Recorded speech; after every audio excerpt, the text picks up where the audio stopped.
Very warm welcome to you, Annil. How have you been? I'm sorry to have kept you waiting, Annil. Hi, Sumedha. Thanks very much. I'm absolutely fine, and not a problem. I know these events sometimes do take a little bit longer than you anticipate, so no problem at all with that. Yeah, and I think the conversations have been so engaging that they have kind of laid the foundation of what we are about to engage on, about how new tools are going to, deliver the promise of employee experience, right, Anil? And even before I move to the tooling part, Anil, I just get down to the very crux of it, at the very, and take it head on as to, before anyone starts to go back to their design boards, drawing boards, and architect and start looking for tools, right?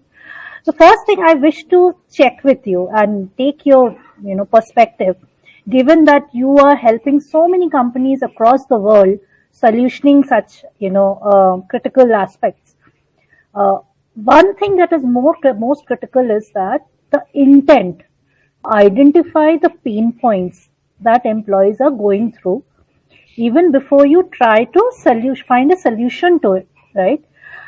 What is the trend that you see globally and global versus India? Any observations of yours?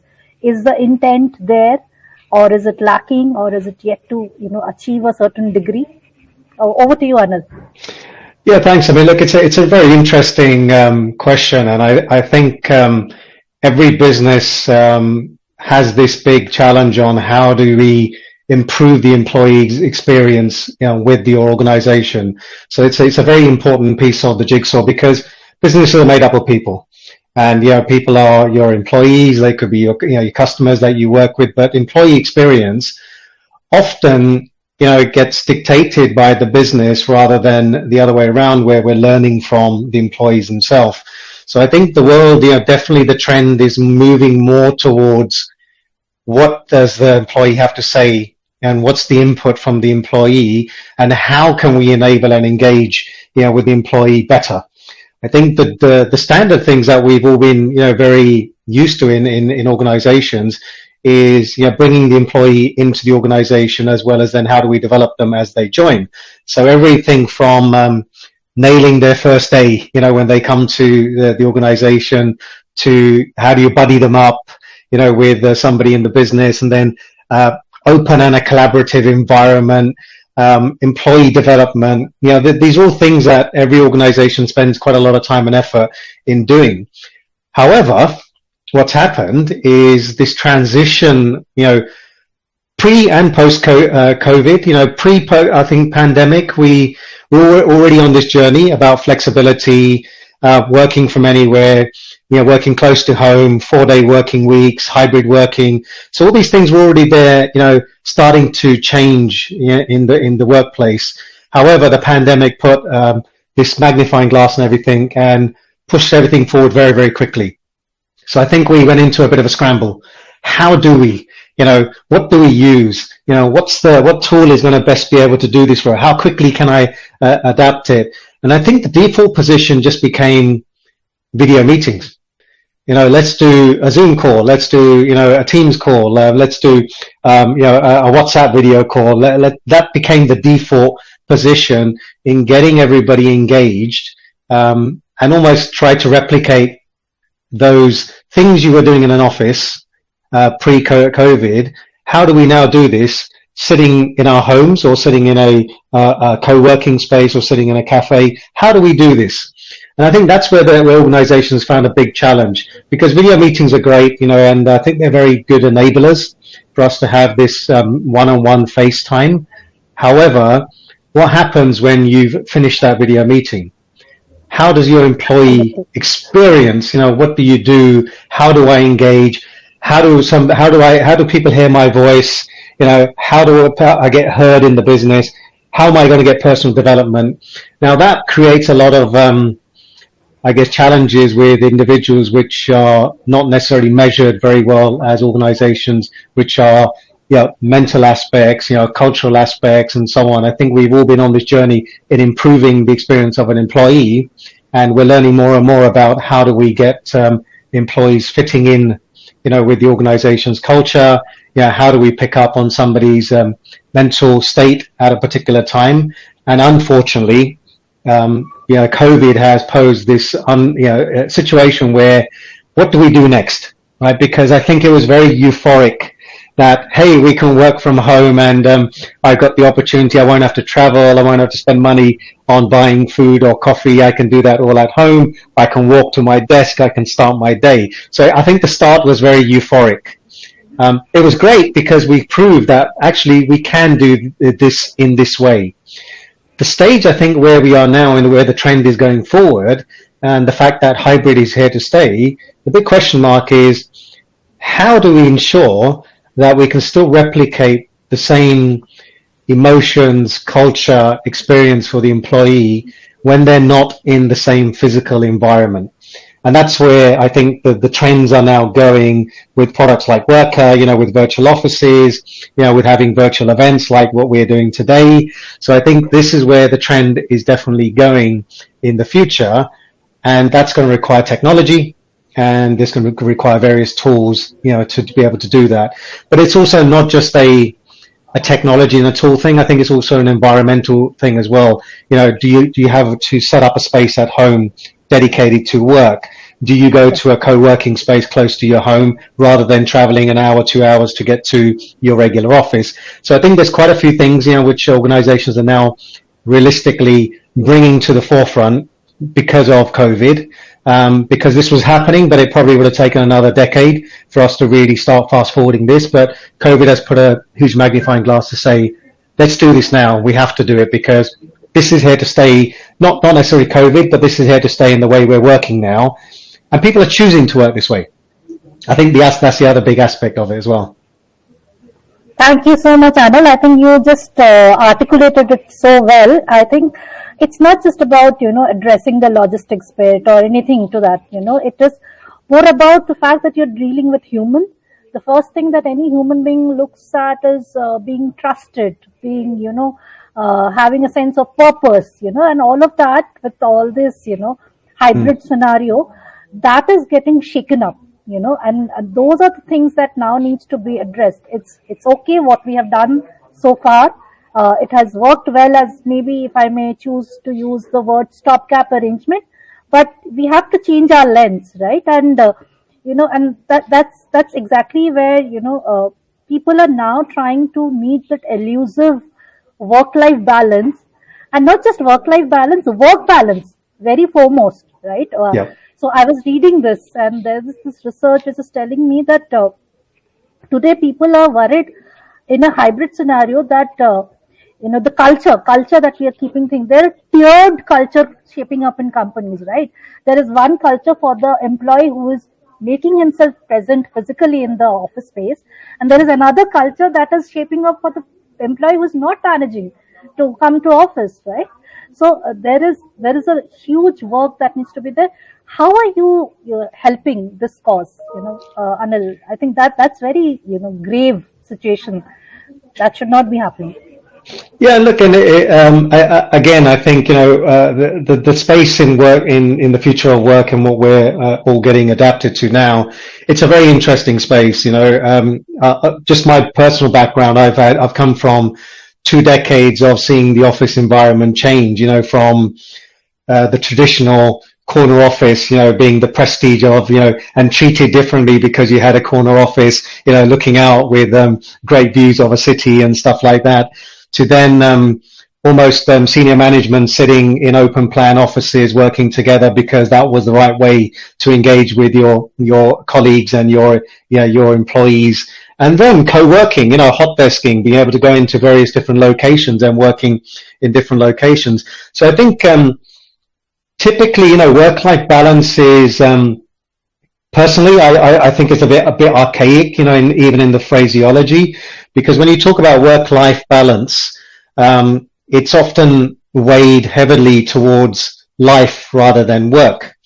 But, the purpose of work-life balance is to give both your work and your life, some real purpose, meaning, and balance of those two things.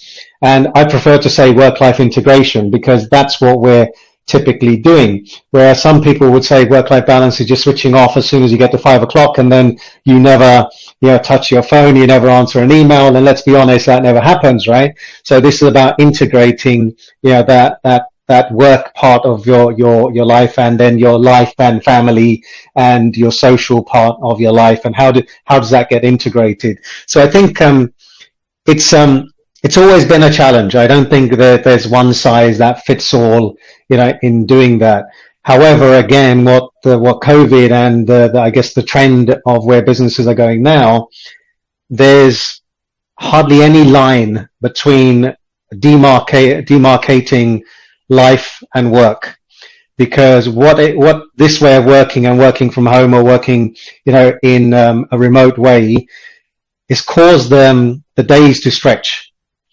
And you could be starting at 8 o'clock in the morning, and you could still be working at 8 to 10 o'clock in an evening. Now, if you're doing that, there's no way of integrating your life or having any sort of balance in your life. In fact, you're stretching, your work out so much that, you're not going to be able to give it justice, and productivity then starts getting affected because you're not being able to give it, your full.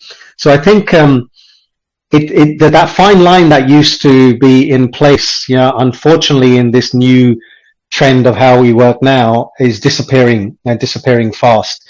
So I think organizations really need to focus back on how do we do that. And part of it is because I think the world has just become very small. We're working with people sitting here. I'm sitting in London, you're sitting there over in India, we've got somebody sitting in New York, that could be connecting. So your time zones are all completely mixed up, and you could be working with a team all over the globe. So how do you keep that constant? So I think there's an element of asynchronous and synchronous working. The asynchronous piece is easy. I think we've been doing that very often. The synchronous piece now today, in working in silos or working from anywhere, I think is more difficult. And that's where tools that can enable you to do that, is very, very important. The whole purpose of Wurkr when we launched was very, very simple. Is how do we recreate some of those cultural, physical, mental behaviors that we were so used to in a physical office, sitting next to your colleague, or walking over to the water cooler, or having that impromptu conversation, or tapping somebody on the shoulder and saying, hey, can you help me with this? How do we recreate that online when you're not in the same physical space? And then also, one of your colleagues earlier mentioned, that there was this disconnect between in-office and offline workers. So how do we now keep them connected? So the offline people need to be connected with the online people. So that tool is needed to give that cohesive environment. So Wurkr is very much about visual representation in real time of your colleagues, wherever they may be, whatever time zone they may be, on screen. So you can interact with them, instantly in real time. That's the real sort of, I guess, magic we've created over at Wurkr. You can still do video meetings. You can still do chat. You can still do water cooler conversations. You can still do screen sharing. You can do all those fantastic things that we're so used to today. But the real key is being able to see and almost touch and feel your colleagues when they're at work. And that's the real key differentiator of what we've been focusing our efforts on. Bang on, Annil. I think that's very, very essential. And what you just iterated right now, one of our panelists before us, they mentioned that, the approach needs to be that of design thinking, right?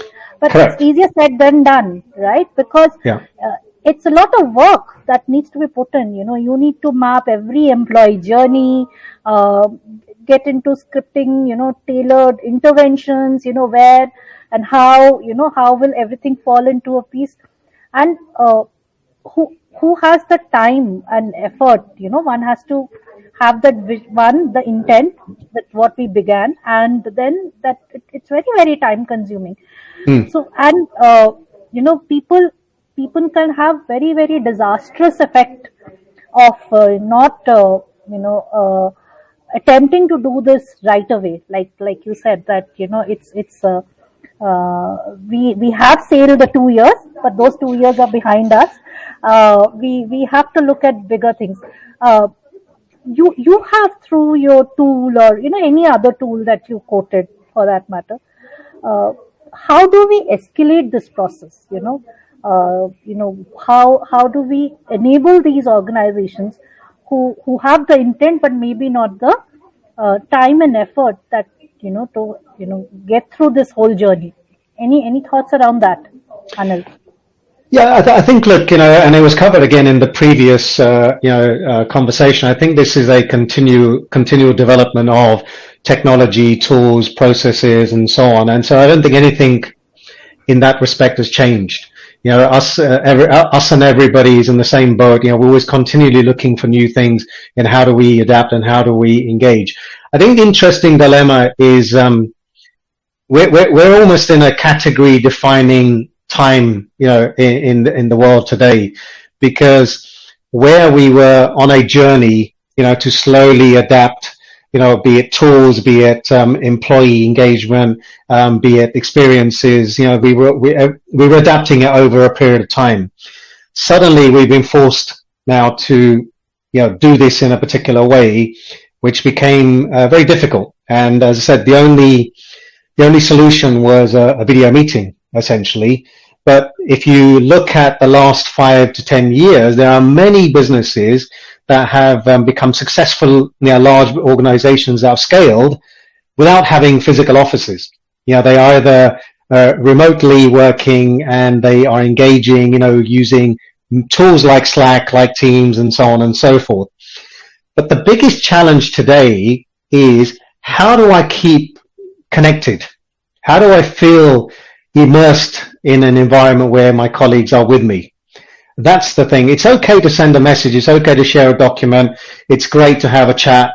We can do that. We're so used to that. But this category defining space is a virtual office. That's something which, is certainly needed in this hybrid world. And not for one second am I advocating that the world is remote and we never leave our, rooms and we stay at home and everything is delivered to us and, we never meet anybody in person and we never leave the front door. Far from that. It has to be a balance of the two. It has to be a balance of the physical, meeting in person, spending time together. Is that close to home? Is that you traveling to a location? So I think organizations need to create almost an ecosystem of tools, ways of working, workflows that help the organization get the best. There are some people which are going to find it very challenging to go back to a physical office, just from anxiety, elements and what's happening with COVID and so on. Now, how can we bring them back in? Obviously bring them in 1 day a week, bring them in 2 days a week, but then when they're not in the office, how do you keep them engaged, that they're with their colleagues so that you do get used to spending time together? So that's where, Wurkr has been created simply for that purpose. You don't just come in when you want to come in. You come in when you come to work. So when you come into work, you come into a reception at work and it feels like you're going to work. So you come into a reception, then you walk over to either a bank of desks where your colleagues are sitting, or you go to your office and you start your day at work. But the key thing is you can see your colleagues, working away. You can see them moving around. You can see them having conversations with other people. So that curiosity factor that we always have in a physical office, is missing in this forced way of working that we're in. So to move forward, I think organizations definitely need to adopt, new technologies. I'll share a very interesting fact for you. So I did a little research on the Metaverse and the future of work. And I know the Metaverse is a very big topic these days and everyone, is talking about it, and it seems to be that elusive word, that certainly is being brought to the table. But Lenovo did a study of about 7,500 people, and they were talking about how working adults across US, UK, and I think Brazil, Singapore, China, and a couple of other locations, they did this study, and they looked at how many people are prepared to work in the Metaverse. And if people understand what the Metaverse is, this is a virtual, almost reality space. Interestingly, so of the 7,500 people that were interviewed and the surveys took place, 44% of them were willing to work in a Metaverse. Now, the Metaverse is still the future, right? Now, we're here and we can work in a real face-to-face fashion like we're doing in this virtual event we can do that with tools like Wurkr in a virtual office. But the audience, our employees of the future are willing to work in the metaverse to be able to do this.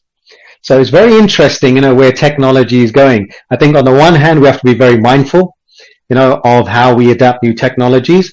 But on the other side, we've got to definitely listen to our employees and understand what they want, so then we can look for solutions which best enable them to get the best out of their working days. And I think that's the key thing. Listening to your employees, I think, is a very, very key part of how we adapt going forward, because everyone's learned quite a lot over the last 2 years, and there's a lot of knowledge that can be sort of transferred over for us to be able to utilize. And I think that's the bit we need to capture. It'd be great to do a global study of how people were actually working through the last 2 years, the pros, the cons, and where we're going. I think that will give us a very interesting viewpoint on the things we need to do. But the rest of it, all of us are just doing, well, I'll do this today, I'll do that tomorrow, I need to bring this in, maybe I'll take that step. So we're all adapting to it on the fly rather than planning. So the future is planning, but listening to the employees and understanding how they want to engage and work together. Because I don't think anybody really wants to travel an hour and a half, 2 hours to get to an office. And then you've got the climate and environmental issue that relates to that as well. But that's another topic in itself. No, brilliantly put in, Annil. I think the one word that really struck me hard is that you are helping organizations drive away the anxiety of the employee, right?